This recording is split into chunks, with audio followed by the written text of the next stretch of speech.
இந்த 2-3 நாளாக பாருங்க இந்த பாடல் பரலோகமே என் சொந்தமே எல்லா ஸ்டேட்டஸும் வச்சுருக்காங்க பார்த்தீங்களா.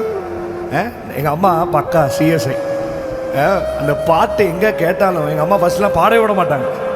அந்த பாட்டை கேட்ட சும்மா பாடினா கூட பாடாத அந்த பாட்டு எழுதினவர் இது வந்து ஏதாவது சாவுக்கு பாடணும், அந்த மரண துக்கத்துக்கு பாடணும்னு எழுதியிருப்பார் சொல்லுங்கள். இல்லை, அவர் அந்த அந்த பரலோகத்தின் அனுபவத்தை அந்த வெளிப்படுத்தின விஷயத்தில் படித்து அது எப்போ பார்ப்பேனோ, அது எப்போ அந்த அனுபவத்துக்குள்ளே போவேனோ அப்படின்னு அந்த அனுபவத்தில் எழுதிருக்கு. ஆனால் நம்ம என்ன பண்ணிட்டோம், நாளடைவில் அது ஒன்லி அடக்கத்தில் பாடுறக்கு, ஒரு சாவில் பாடுறக்குன்னு வச்சுட்டோம் அந்த பாட்டை.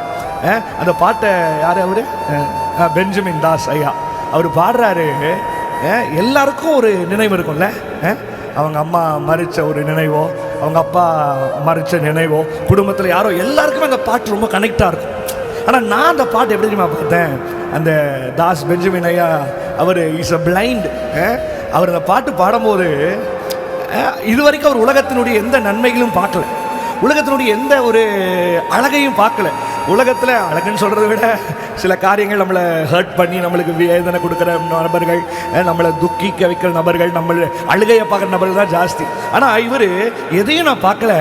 ஆனால் காணாத அந்த பரலோகத்தை பார்க்க என் இருதயம் வாஞ்சிக்குது, காணாத அந்த பரலோகத்தை பார்க்க என் கண்கள் காத்திருக்குது. இந்த இருக்கிற வருத்தம், இந்த வியாதி, இந்த பிபி, இந்த சுகர் அங்கே கிடையாது. ஆனால் அந்த பாட்டு எவ்வளோ ஆழம் பார்த்தீங்களா.